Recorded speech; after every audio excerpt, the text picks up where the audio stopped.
Hello, my dear friends, and welcome to another episode of Europa Rediviva.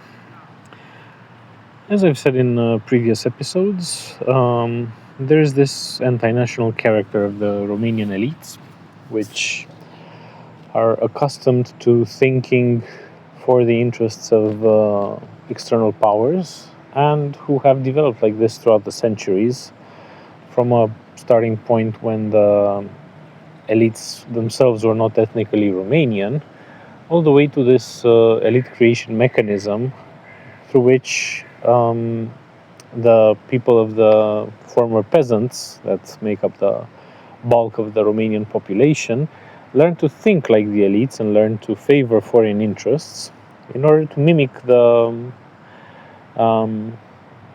the way of life of the elites and to somehow become accepted in the elite circles. This is kind of the mechanism through which the Romanian elite class perpetuates itself, and it has become so bad that now any kind of pro-Romanian statement, any kind of sovereigntist, patriotic, nationalistic statement automatically disqualifies you from the elite. Automatically makes you uneducated. So if you're an educated person in Romania, you have to hide your beliefs if they are patriotic, because the elite will just shun you. The rest of the educated people will just exclude you. You'll be ostracized. And this comes from this mechanism through which the landed aristocracy continued to exert political power in the newly established Romanian state in the 19th century, as opposed to the Balkan countries where the landed aristocracy was Turkish and it was expelled. And with the establishment of the educational system, people who came from the peasantry, from the ranks of the peasantry, and ascended to the layer of the elite, to the upper strata of the Romanian society, had to mimic the way of thinking of the elite, which was which used to be foreign and which functioned at the behest of foreign powers. In the 19th century, it was France, then Germany. So essentially, you had to shun your roots, your peasant roots, your Romanian roots, because being a peasant and being a Romanian were interchangeable up to the 19th century. There was no other condition that you could be Romanian except for being a peasant, and there was no other nationality that was a peasant in the Romanian state. So the two notions were interchangeable. And ever since the establishment of the school system and the ascent of this layer of educated children of the peasantry, this turncoat mechanism started to be apparent, through which they shunned their origins. They tried to imitate the mannerisms of the people holding political power, and they essentially cosplayed their way into the elite by pretending to be multicultural, pretending not to come from poverty, pretending to be civilized in the material and cultural sense. And this all changed from 1947 onwards. So the communists changed all that. The elite started to be domestic, started to be brought up from the lower strata of society, so from the peasants, from the actual Romanians. The majority of the communist leaders were from the countryside, from backward villages, from impoverished families, and they worked their way up. It was a meritocracy. They educated themselves and they participated in this class struggle, which eventually led to the establishment of a socialist regime. And after that was overturned in 1989, the fashion became again like before 1947, to be a foreigner, to think like a foreigner, to be foreign educated, to speak foreign languages, and to somehow not have the interest of the Romanians at heart, but to have the interest of some transnational elites, like the holders of international financial capital in this age of globalization.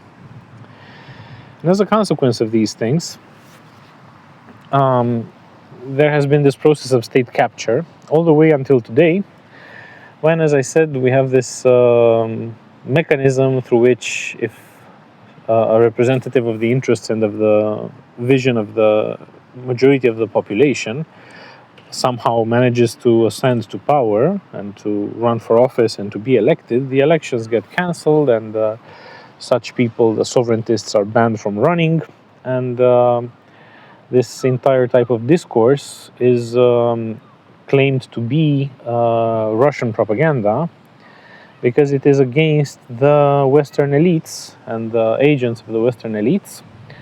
And for them, there is no domestic element. If you are against the Western elites, if you're against the agents of the United States and of France, of Germany, of the United Kingdom, and of its easternmost vassals like Israel and Ukraine, then you can only work for the other side.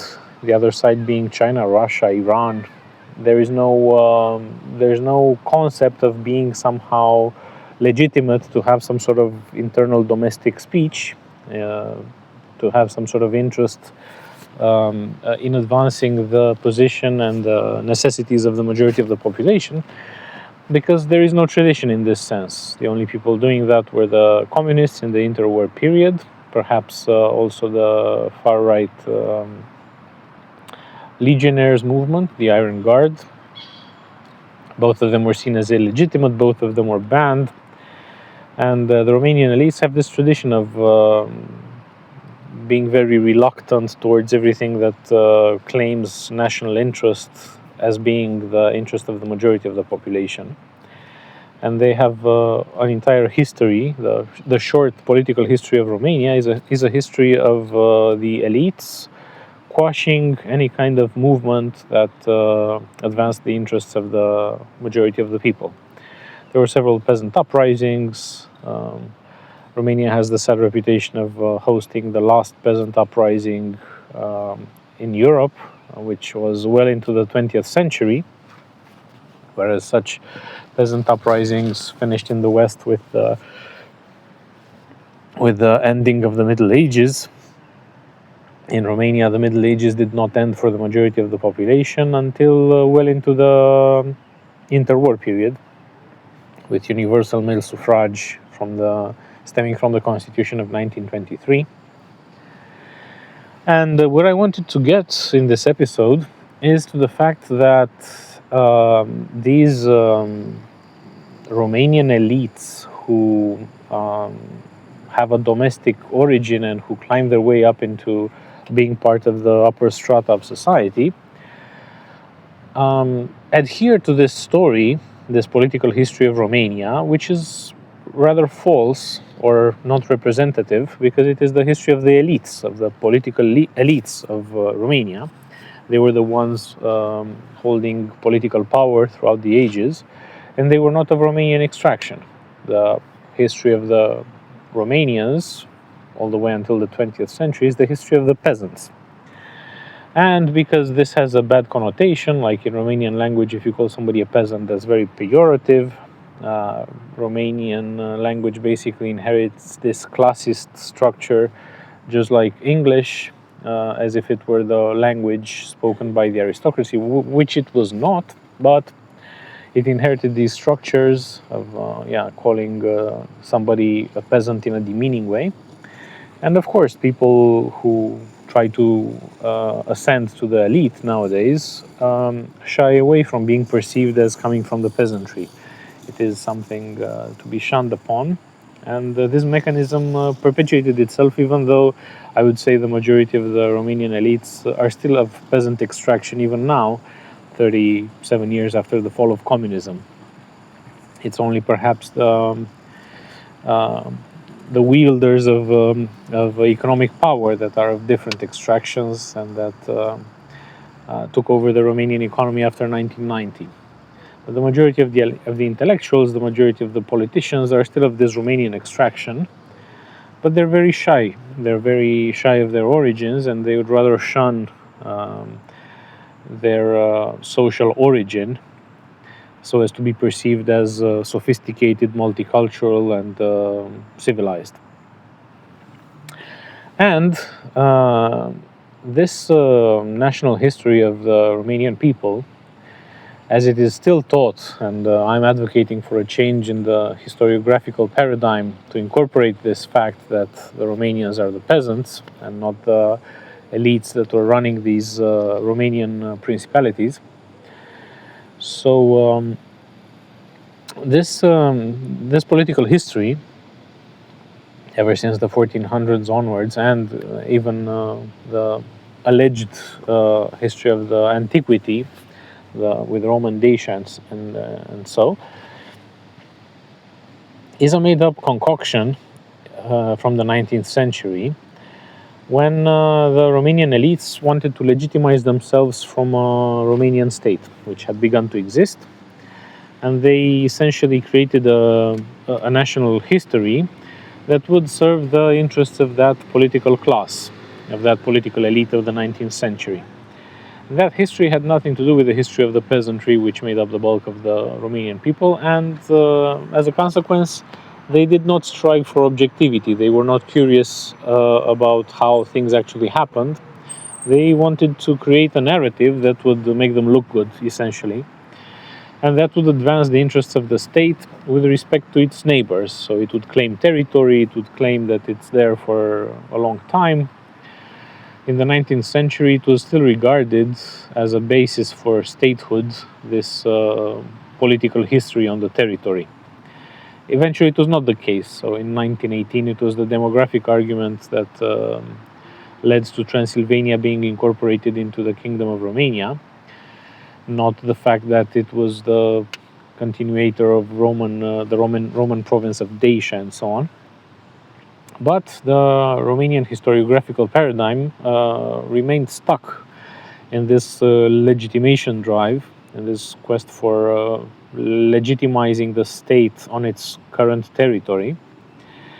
And it never departed from this attempt, from this political attempt, in order to create a narrative that is more in line with the existing evidence and with the most plausible interpretation of them.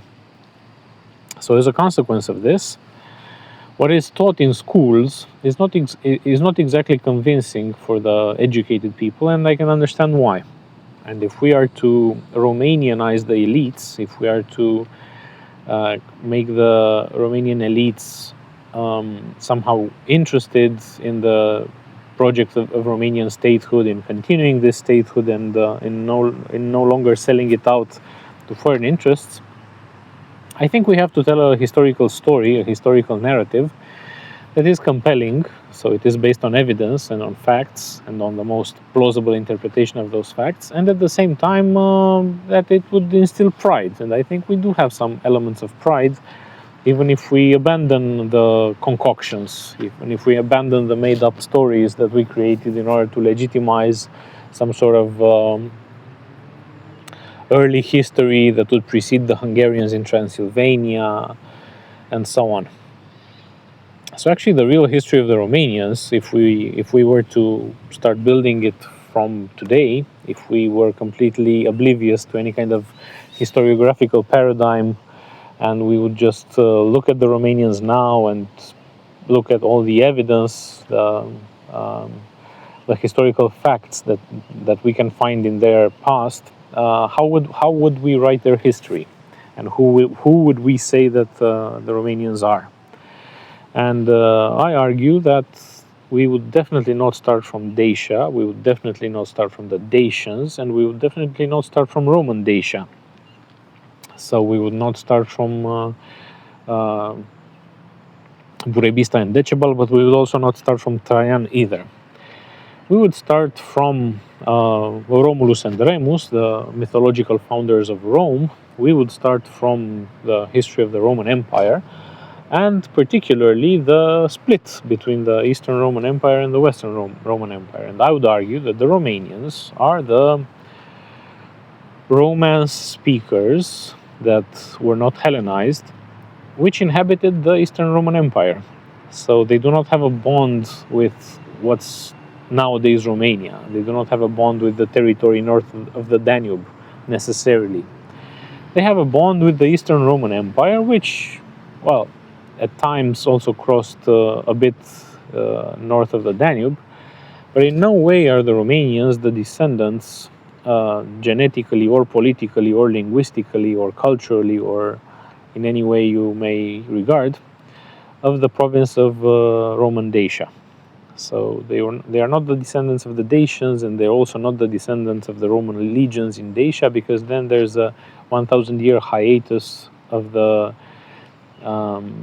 Romance speakers in the north of the Danube. So there is no way that population had continuously existed for 1,000 years after the retreat in 273 by the Emperor Aurelian. After the province was moved to the south of the Danube, there is no way that Romance-speaking population could have continued to exist for 1,000 years, for more than 1,000 years, north of the Danube, without being recorded and without any kind of material evidence in this regard. Sure, there is evidence that there was population, but there were lots of migrations. There were 8 or 9 barbarian kingdoms on the territory of Roman Dacia in the next 1,000 years. And there is no evidence of a continuation of habitat for the Romance speakers. What is more, there is absolutely zero chance that the inhabitants of present-day Moldova, both the Romanian Moldova and the independent Moldova, are the descendants of the free Dacians that became Latinized through influence. This is the canonical interpretation by the Romanian historiography, and it has zero chance of being true. There is no way that people in Moldova speak Romanian, the same standard Romanian as in the rest of the country, because they are the descendants of the Dacians, which actually in that part there were maybe 2 or 3 Dacian tribes, maybe the Carpians and the Boers, but the majority of the people, the inhabitants of what is now Moldova, were Iranians, were Iranic peoples, the Scythians, the Sarmatians. So present-day Moldova forms part of a different civilizational unit, the northern Black Sea steppe. It's a continuous population unit that was populated by all sorts of Turkic and Iranic peoples, but not by the Dacians and not by the Getae, which were attested in Transylvania and in what would later become Wallachia. So there is zero chance that the speakers of Romanian in Moldova are the descendants of the free Dacians that were Latinized through commerce and through just neighborhood relations, especially in a hiatus of 1,000 years. And there's also zero chance, I would say, well, maybe 1% chance. It's higher than the ones with the free Dacians of Moldova, but still, I would argue that it's a negligible chance that the present-day Romanian speakers of Oltenia and of Transylvania are the descendants of the legions of Roman Dacia. I would say it's there is no chance whatsoever, because if that would be the case, Romanian would have a lot of dialectal fragmentation, just like Italian, and it doesn't. So the compact nature of the Romanian language indicates a later period migration, sometime in the 10th century, in the 11th century, when there was the crisis of the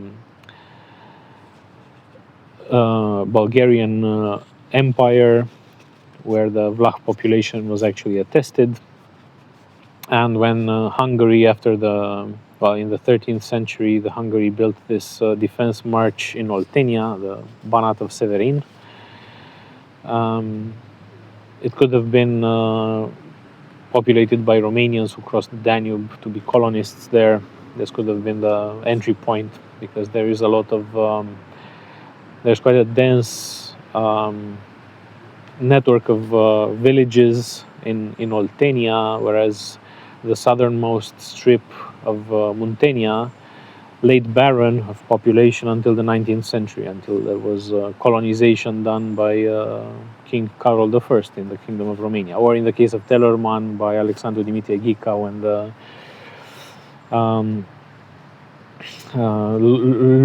localities there were founded, and when also Giurgiu was received back by Wallachia after the defeat of the Ottoman Empire by the Russians in 1828. But anyway, so given the fact that the Romanian speakers, the Eastern Romance speakers, appear in history sometime in the late 10th century in the Byzantine Empire, and later in the 11th century, in the 12th centuries in the Bulgarian Empire, and only appear north of the Danube from the 13th century onwards, my best guess and my most objective interpretation, if I were to write the history from scratch today, would be that we are the descendants of the Vlachs, of this population that was not Hellenized for various reasons, perhaps for reasons of occupation, that they were shepherds and they moved a lot.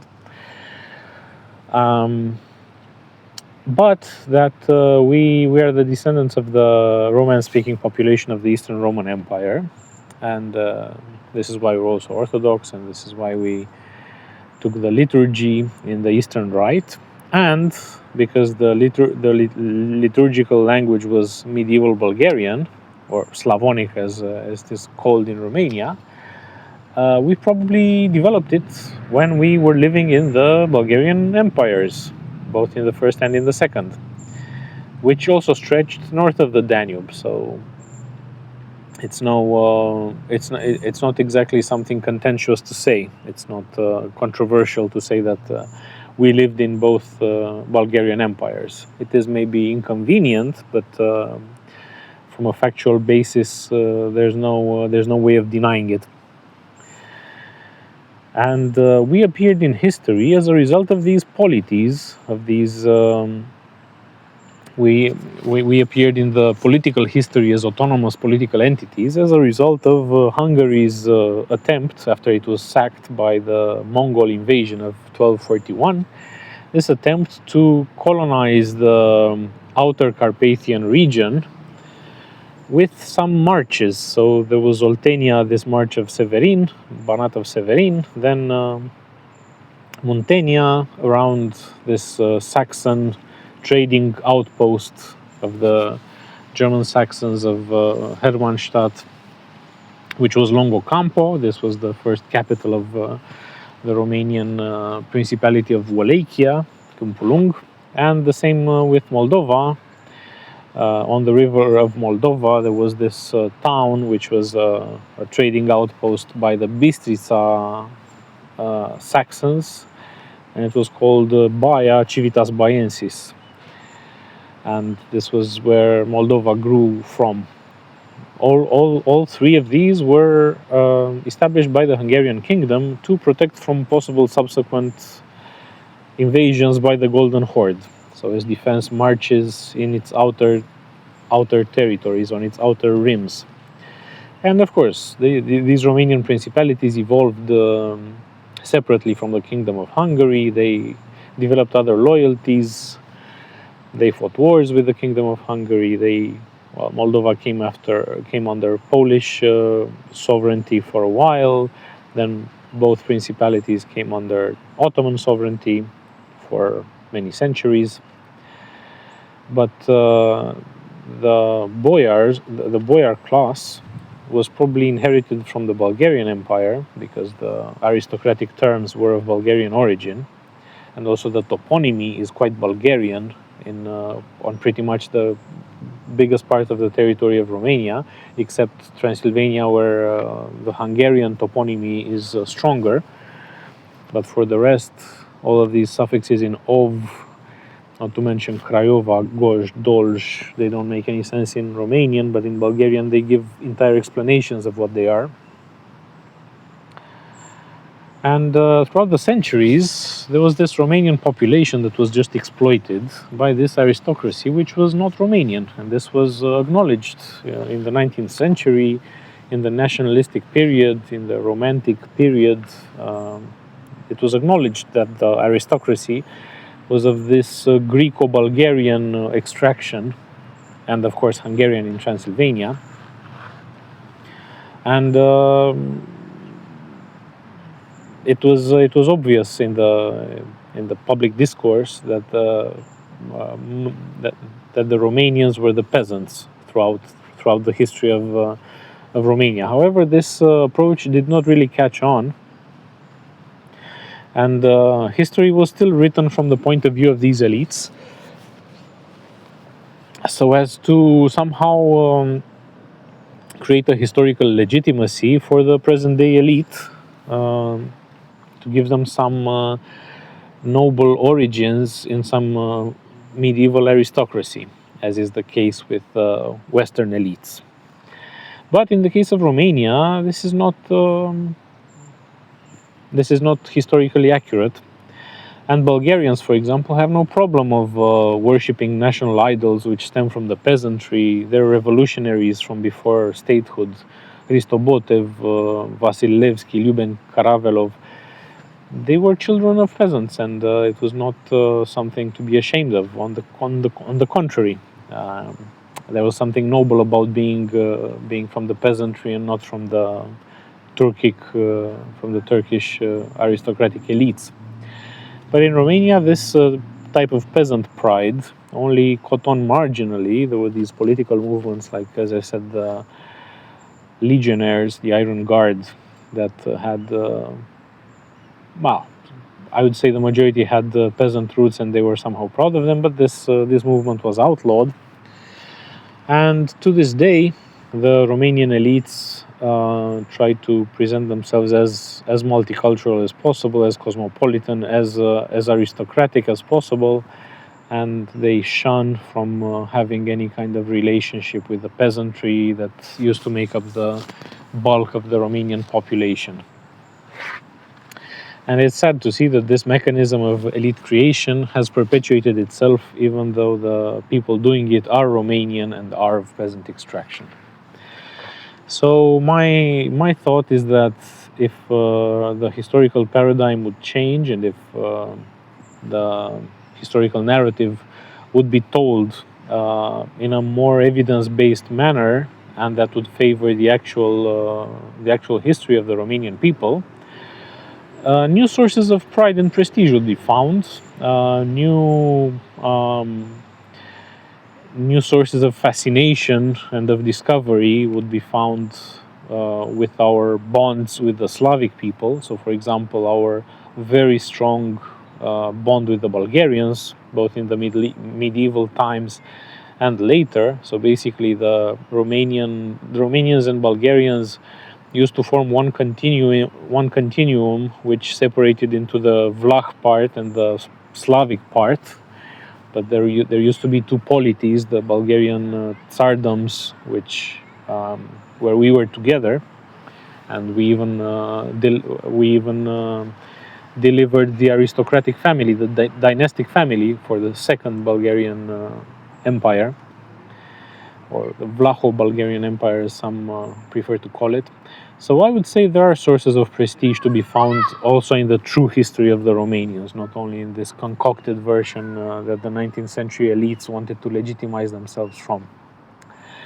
So this is what I wanted to talk to you about today. If you like what I do, like, share, subscribe, and join my Telegram channel. I post various videos there, not only these that I make, but also some other things that I find interesting. You can find the link in the channel description. And until next time, take care.